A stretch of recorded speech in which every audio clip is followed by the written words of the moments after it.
The house on Maple Street wasn't much to look at from the outside, a modest 3-bedroom, 2-bath craftsman that had weathered 40-odd years of New England seasons with dignified resilience. But to Marcus Hayes, 36 and standing at a crossroads he hadn't seen coming, it represented something far more valuable than its $300,000 market appraisal. It was legacy, carved in oak and mortised with devotion. His grandfather, William Hayes, had been a master carpenter in an era when such titles meant something beyond mere competence. The dining table that dominated the front room stood as testament to this, 8 feet of honey-colored oak harvested from a single tree that had fallen on their property back in 1974.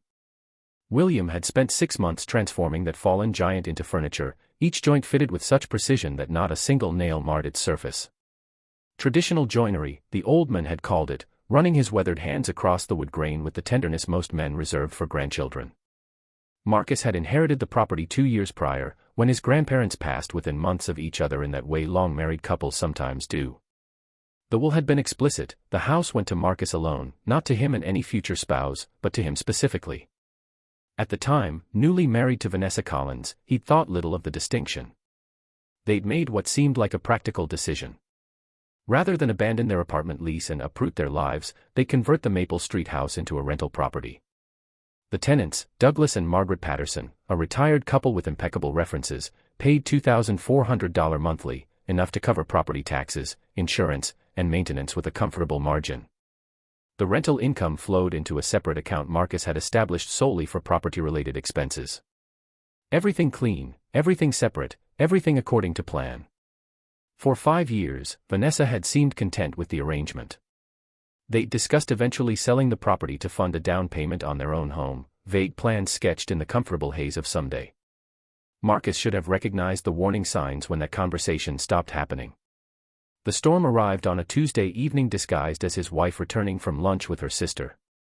Vanessa entered their apartment wearing an expression Marcus had learned to read over 5 years of marriage, lips pressed thin, shoulders squared, eyes carrying that particular gleam that preceded unreasonable requests. She set her purse on the kitchen counter with deliberate precision, the kind of calculated movement that announced an imminent conversation Marcus wouldn't enjoy. "We need to discuss the house," Vanessa began, dispensing with preamble. Marcus looked up from his laptop, stomach already tightening. "What about it?" "Lauren's lease ends next month." She spoke quickly, words rehearsed. "Rent in the city is astronomical right now. I think we should let her move into your grandparents' place." The possessive pronoun didn't escape his notice. "Your grandparents' place. Not our rental property. Not the Hayes house." The linguistic distancing felt intentional. "The Pattersons have 8 months remaining on their lease," Marcus replied, keeping his tone neutral. "After that, we could discuss it, though Lauren would need to pay market rent. We can't have someone living there free." Vanessa's expression hardened. "She's family, Marcus. She shouldn't have to pay. The property taxes alone run $4,000 annually," he explained, as though presenting facts might penetrate the logic. "Plus insurance, maintenance, unexpected repairs. The rental income covers those costs. This is basic economics, not family dynamics." "So she pays the property tax," Vanessa countered, voice sharpening. "That's significantly less than market rent." Marcus felt the conversation slipping sideways into territory he didn't recognize. That's not how property ownership works. And honestly, mixing family relationships with landlord-tenant obligations is asking for disaster. The temperature in the room dropped perceptibly. Vanessa's eyes went cold, distant. "I think you should just give her the house." For a moment, Marcus thought he'd misheard. Then he laughed, the sound emerging harsh and disbelieving. "Give her the house? My inheritance? You can't be serious. She needs it." Vanessa's words came clipped, each syllable precisely deployed. "We don't. We have this apartment. Lauren is drowning in debt, barely keeping her head above water. That's what family does, they help each other." The manipulation arrived thick and cloying, sweetened with guilt. Marcus recognized it immediately. Help is offering financial advice, maybe assisting with a security deposit if she's genuinely short. Help isn't surrendering a $300,000 asset that represents my grandparents' life work. It's just sitting there, Vanessa pressed, leaning forward. "You're hoarding an entire house while my sister struggles. That's selfish. I'm not hoarding anything. Marcus heard his voice rising and forced it down. It's generating income for our future. Or have you forgotten our plan to eventually sell it for a down payment? Plans change. The dismissiveness in her tone struck like a slap. My sister is family. If you really loved me, you'd want to help her. There it was, the emotional hostage-taking dressed up as devotion. Marcus stared at his wife, seeing suddenly how far they'd drifted from whatever foundation they'd built. If you won't do this, Vanessa said, voice dropping to something almost threatening, maybe we need to reconsider this marriage. The words hung in the air between them, impossible to retract. Marcus felt something fundamental shift inside his chest, like tectonic plates grinding to new positions. Did you just threaten divorce? He asked quietly.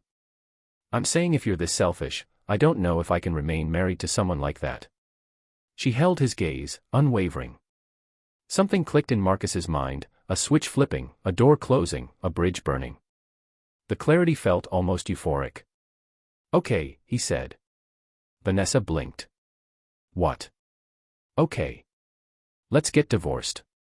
The words emerged calm, almost gentle. Her face drained of color. What? No, wait. You threatened divorce, Marcus continued, standing now, surprised by his own steadiness. I'm accepting. If that's genuinely how you feel, that I'm so irredeemably selfish our marriage can't survive, then it ends. Right now. I'm not surrendering my grandparents' house. If that's your condition for continuing this relationship, then we're done. Marcus, I didn't mean, the backpedaling started immediately. No. He held up a hand. You meant it. You just didn't expect me to call your bluff. You thought threatening to leave would make me cave. You miscalculated. You're overreacting, Vanessa said, desperation creeping into her voice. I was emotional. We can talk about this. We just did. Marcus walked to the bedroom, pulled a duffel bag from the closet. I need space. I'm staying at the house tonight. Marcus, please. He didn't look back. The drive to Maple Street took 20 minutes through evening traffic. Marcus let himself in through the back door, standing in the kitchen where his grandmother had taught him to make pie crust, where his grandfather had shown him how to properly sharpen knives. The Pattersons were away visiting their daughter in Vermont. The house sat empty and quiet, waiting. He ran his hand across the dining table's surface, feeling the smooth wood beneath his palm. No nails. All joinery. 6 months of devotion transformed into furniture that would outlast them all. His phone buzzed incessantly, texts from Vanessa alternating between apologies and accusations. He turned it off. That night, Marcus slept in his grandfather's workshop on an old cot, surrounded by tools that still smelled faintly of sawdust and machine oil. Outside, the wind moved through trees his grandparents had planted 40 years ago. Inside, something felt settled in a way it hadn't in years. By morning, the decision was made. The 5 days following Marcus's departure from the apartment played out like a fever dream orchestrated by people who'd never learned boundaries.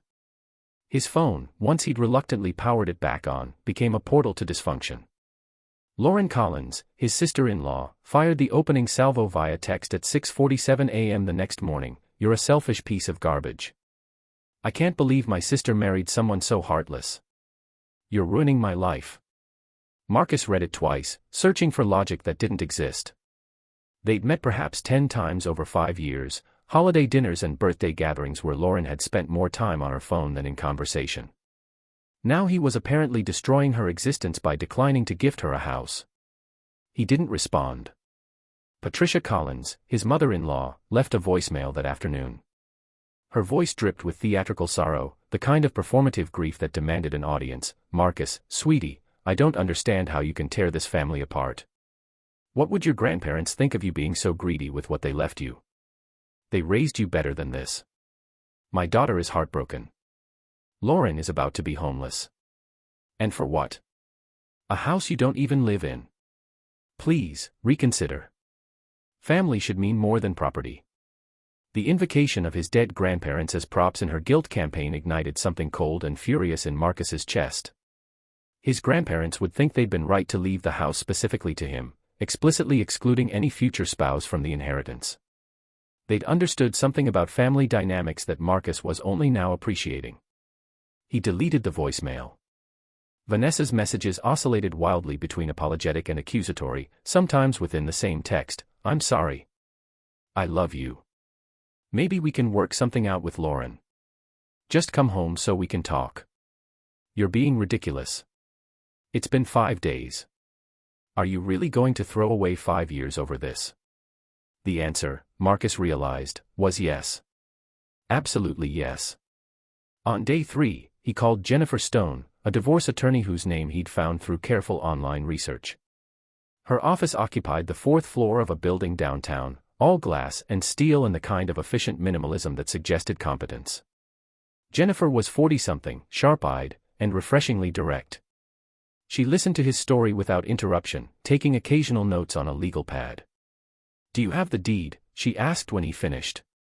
Marcus produced it from the folder he'd brought: original deed, copy of his grandparents' will, rental lease agreement, bank statements showing the separate property account.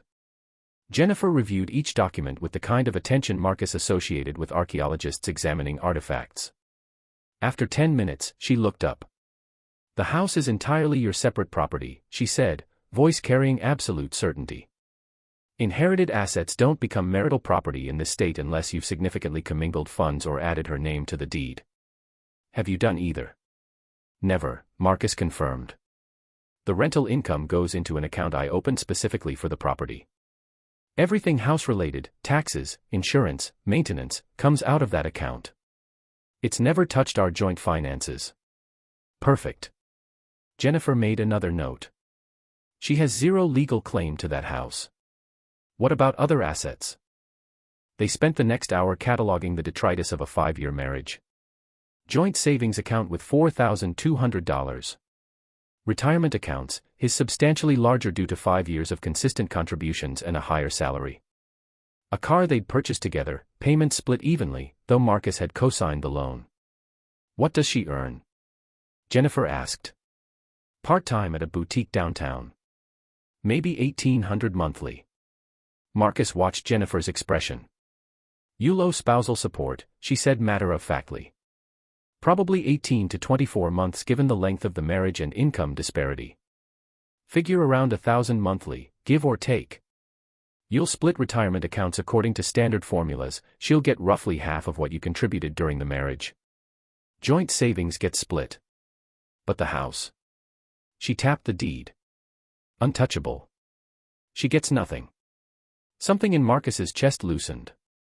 How quickly can we move? I can file tomorrow if you're certain. Jennifer's gaze sharpened. Once we do this, it becomes real. Are you sure? Marcus thought about Vanessa's ultimatum, the manipulation disguised as love, the threat deployed like a weapon. He thought about his grandfather's hands shaping oak, 6 months devoted to creating something that would endure. File it, he said. Jennifer served the papers at Vanessa's workplace the following afternoon.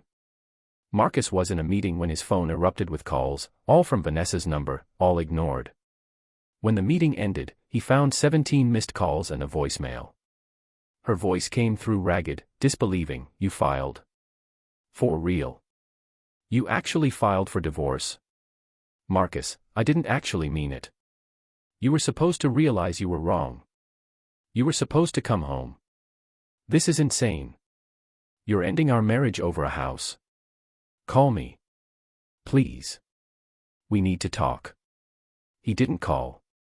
Instead, he blocked her number, leaving only email open for necessary communication. The message was clear: they would interact through lawyers now, not as spouses. The fallout intensified immediately. Lauren appeared at his workplace 2 days later. Security called his extension while she was still in the lobby, shouting about selfishness and family obligations and how Marcus owed her because that's what family does. 2 security officers escorted her from the building while she screamed about taking legal action. Marcus's boss, Robert Chen, called him into his office afterward. Robert was mid-50s, perpetually calm, with the kind of unflappable demeanor that made him excellent in crisis. What was that? Robert asked, closing the door. I'm getting divorced, Marcus said simply. My ex-wife's sister believes I should give her my inherited house. When I declined, my wife threatened divorce. I agreed. Now they're both having trouble accepting the consequences of that ultimatum. Robert blinked. She thinks you should give her a house. Correct. Marcus felt oddly detached discussing it. And when you said no, your wife threatened to leave you. Robert's tone carried genuine confusion. That's the sequence of events, yes. Marcus almost smiled. Robert shook his head slowly. Some people, man. You need time off. This sounds like a lot. Work's actually the sanest part of my life right now, Marcus admitted. I'd rather be here than anywhere else. Fair enough. Robert stood, extending his hand. For what it's worth, you made the right call. Anyone who tries to manipulate you by threatening to leave has already left. You just made it official. The words settled into Marcus like truth. That evening, Patricia Collins made the catastrophic mistake of calling Eleanor Hayes. Marcus's mother was 63, retired from 30 years of nursing, and possessed exactly zero tolerance for emotional manipulation. She'd raised Marcus alone after his father died when Marcus was 8, working double shifts to keep their home and put him through college. Eleanor Hayes had built her life on boundaries and consequences. She called Marcus afterward, voice tight with barely contained fury. Your ex-mother-in-law just called me, Eleanor said without preamble. Oh God. Marcus closed his eyes. What did she want? She wanted me to convince you to do the right thing and help Lauren. Eleanor's tone could have etched glass. She cried about how you're destroying Vanessa's life, tearing their family apart, dishonoring your grandparents' memory. She said you should be ashamed. What did you say? Marcus asked, already smiling. I told her that her daughter tried to bully my son into surrendering his inheritance to her entitled sister, then threatened divorce when he refused. I told her that consequences for manipulative behavior aren't abuse, they're justice. I told her that Vanessa destroyed her own marriage the moment she chose her sister over her husband. Then I hung up. Mom, Marcus's throat tightened unexpectedly. Your grandparents left that house to you specifically for a reason, Eleanor continued, softer now. They knew what family could be like when money and property entered the equation. They protected you the only way they could. Don't you dare dishonor that sacrifice by caving to people who see you as a resource rather than a person. I won't, Marcus promised. Good. Eleanor's voice carried a smile. Now tell me about these divorce proceedings. What's the lawyer saying? Richard Collins, Vanessa's father, made one last attempt at intervention. He'd always been the reasonable one in that family, quiet, measured, preferring logic to drama. Marcus almost felt bad when his number appeared on the caller ID. Marcus, Richard began, voice heavy with fatigue. I know you're angry. I know my daughter handled this poorly. But she loves you. Can't you two find some way to work this out? She threatened to divorce me if I didn't give away my house, sir, Marcus said quietly. There's nothing to work out. That crossed a line I can't uncross. It's just property, Richard tried. Your marriage should matter more than a building. That house is my grandparents' legacy, Marcus replied. My grandfather spent 6 months building furniture by hand. Every joint perfect. No nails. Just skill and time and love. Vanessa wanted me to give that to someone I barely know because she can't manage her finances. Then she threatened to leave when I said no. If she actually believed our marriage mattered less than that house, then she was right, we shouldn't be married. You're being stubborn, Richard started. I'm being realistic, Marcus interrupted. Your daughter showed me where her priorities lie. I'm simply believing her. If she'd valued our marriage more than her sister's problems, we'd still be together. She made her choice. Now she lives with it. You'll regret this, Richard said, and Marcus heard the resignation in his voice. Maybe, Marcus conceded. But I'll have my house and my self-respect. That's enough. The call ended shortly after. 3 weeks into the proceedings, Douglas and Margaret Patterson called from Vermont, voices tight with concern. Marcus, we need to tell you something, Margaret said. A woman showed up at the house yesterday. Young, blonde, driving a BMW. She tried to get inside. Marcus's stomach dropped. What did she say? That we needed to start packing, Douglas answered, voice grim. Said she was moving in next month and we'd been given proper notice. When we told her we had 8 months left on our lease, she got hostile. Started yelling about how the house belonged to her sister's husband and he'd already agreed to give it to her. Lauren, Marcus said flatly. We told her to leave, Margaret continued. She refused, said she had every right to be there. We had to threaten to call the police before she left. Marcus, we love this house, but if there's going to be drama. There won't be, Marcus interrupted. I'm calling my lawyer right now. You will not be displaced. Your lease is solid. If she comes back, call the police immediately. Then call me.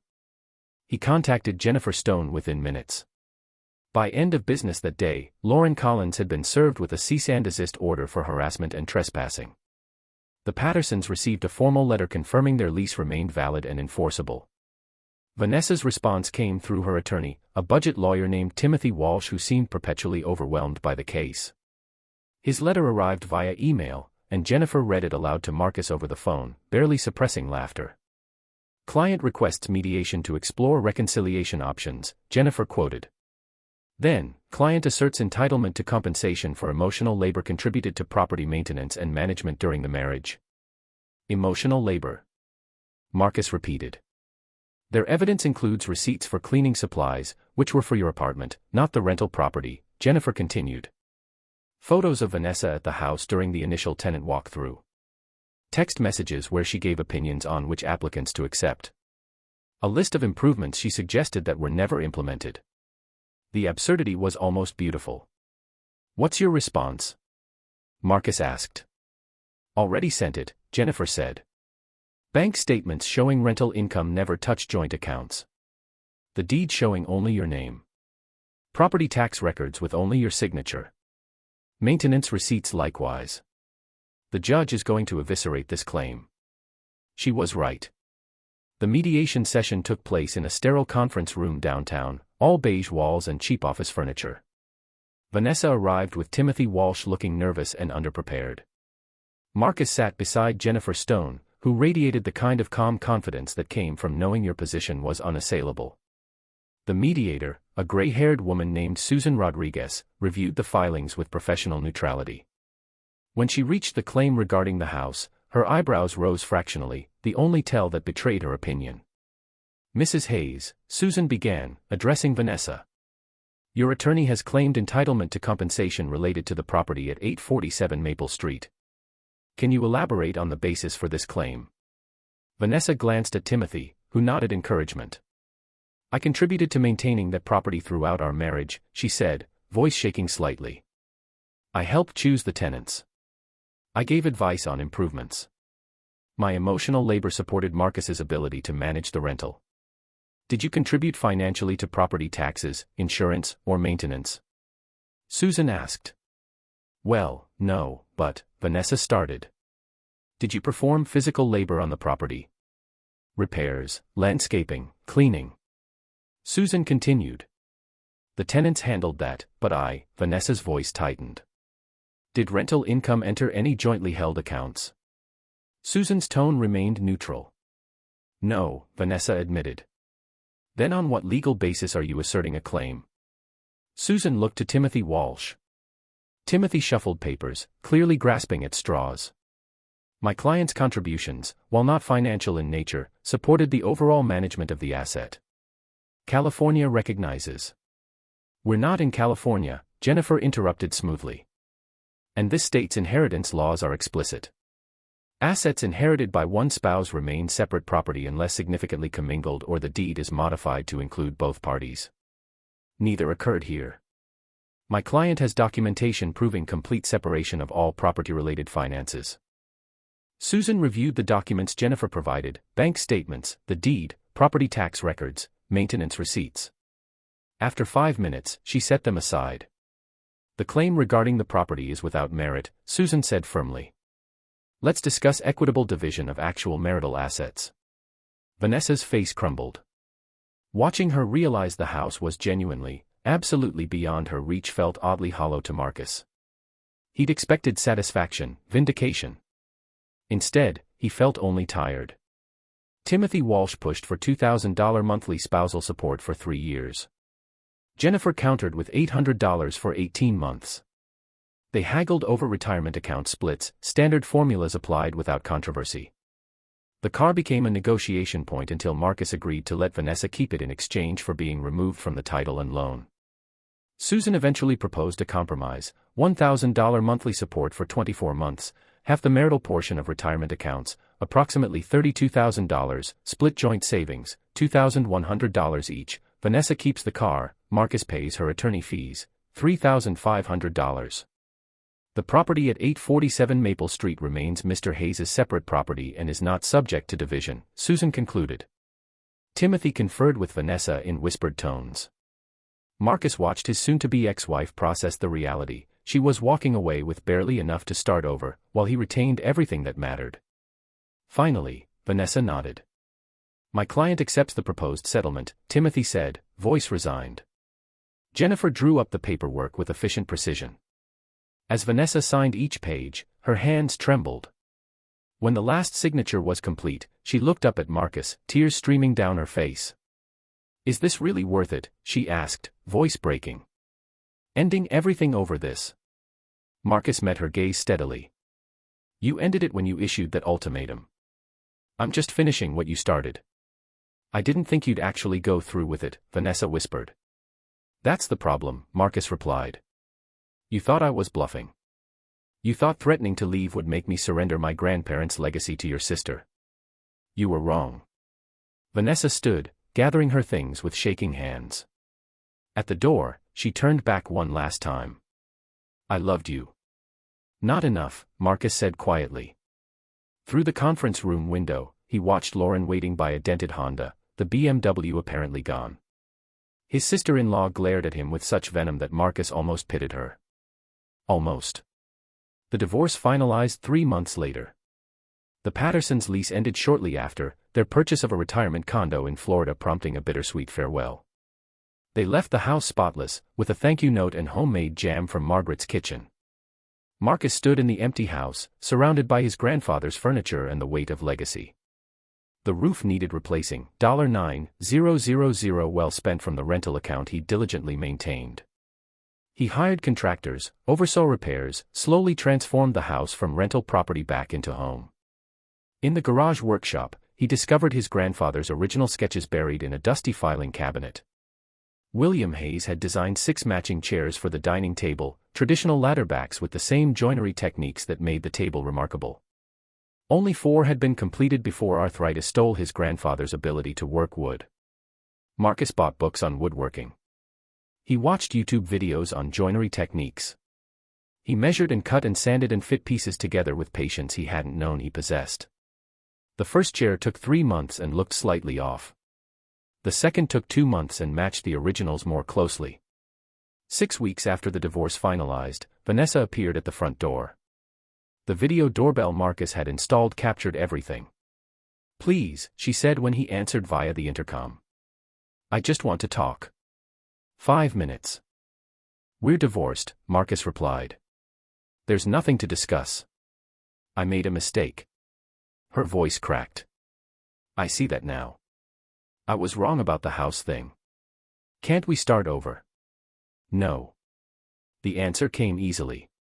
5 years means nothing to you." Accusation crept into her tone. 5 years meant everything until you decided your sister's financial problems mattered more than our marriage," Marcus said. "You made your choice. Now live with it."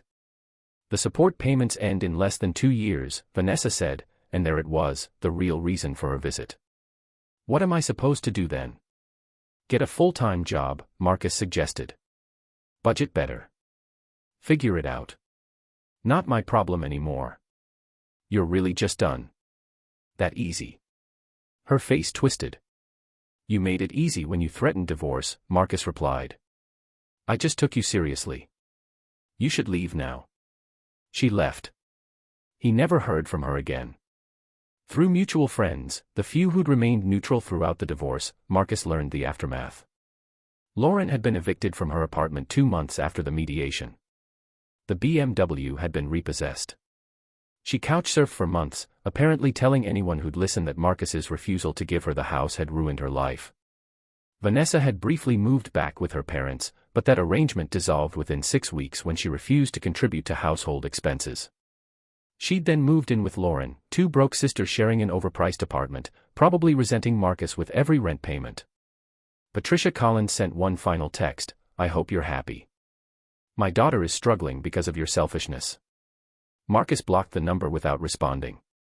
But was he happy? Not immediately. The divorce had cost him $45,000 in total, retirement split, legal fees, spousal support. Some nights, the house felt too quiet, too large, too full of memories that predated him. Then he met Claire. She worked at the hardware store where Marcus bought materials for the chairs. Dark-haired, quick to laugh, with an engineering background that made her appreciate his grandfather's joinery work. Their first real conversation happened over wood grain patterns and proper sandpaper grit. He invited her to dinner on a Tuesday. She arrived with wine and genuine curiosity. Over pasta he'd made from his grandmother's recipe, Marcus told her the whole story, the ultimatum, the divorce, the house, everything. Claire listened without judgment, fingers tracing the joinery on the dining table. When he finished, she looked up with clear eyes. "Anyone who threatens to leave you for protecting this doesn't deserve you," she said simply. Something in Marcus's chest uncaught. Eleanor Hayes visited on a Saturday morning, bearing coffee and her characteristic directness. She walked through the house Marcus had renovated, noting new fixtures and fresh paint with approving nods. In the workshop, she found the two completed chairs positioned beside the table. His mother ran her hands over the wood, tears gathering in her eyes. "Your grandfather would be so proud of you." "You think?" Marcus asked. "I know," Eleanor said firmly. "Not just the chairs. Everything. You stood your ground when someone tried to manipulate you into giving away what wasn't theirs to demand. You chose self-respect over convenience. That takes courage." The words settled into Marcus like benediction. 6 months after the divorce finalized, Marcus invited Claire to move in. She arrived with 3 boxes of books, a collection of vintage tools that complemented his grandfather's perfectly, and a smile that made the house feel full in ways it hadn't in years. They finished the remaining chairs together. Claire's engineering precision combined with Marcus's growing skill produced 4 chairs that matched William Hayes's originals so precisely that Eleanor wept when she saw the complete set. 12 chairs around a table built from a single oak tree, Claire said, standing back to admire their work. All joinery. No nails. Your grandfather was an artist. He was, Marcus agreed. So are you, she added, taking his hand. A year later, Marcus learned through the grapevine that Vanessa had moved to Arizona with a new boyfriend. Lauren had apparently found steadier employment and a roommate who actually paid bills. The Collins family drama had moved on to new grievances, new conflicts, blessedly distant from Marcus's life. He didn't wish them ill. He simply didn't think about them at all. Some people, hearing this story, called Marcus cold. They said he'd chosen property over a person, that his priorities were skewed, that he should have compromised. They were wrong. He'd chosen boundaries over manipulation. He'd chosen his grandparents' legacy over entitled demands. He'd chosen self-respect over threats. The house was never just property, it was values, history, love expressed through craftsmanship that would outlast them all. Would he make the same choice again? In a heartbeat? Would he be more vigilant about red flags in future relationships? Absolutely. But would he ever surrender something precious to someone who demanded it as proof of love? Never. On a Sunday evening in late autumn, Marcus and Claire sat at the completed dining table. 12 chairs surrounded them, 6 originals and 6 new, all identical in craftsmanship. Eleanor occupied a chair to Marcus's right, coffee cooling in front of her. The house smelled of apple pie, his grandmother's recipe perfected through trial and error. To William and Margaret Hayes, Eleanor said, raising her coffee mug. Who built something that endures? To boundaries and consequences, Claire added with a slight smile. To knowing when to let someone walk away, Marcus finished. They drank to all of it. Outside, leaves spiraled down from trees planted 40 years ago by hands that shaped wood with patience and precision. Inside, surrounded by furniture that would outlast the conflicts that had nearly destroyed it, Marcus Hayes felt something he'd been missing for years. Peace. The house was paid off. The furniture was complete. Life, finally, was good. And if someone ever asked whether he regretted protecting what was his, Marcus would answer without hesitation. Not for a single moment. Because some things, legacy, self-respect, boundaries forged in the fire of impossible demands, are worth defending. Always.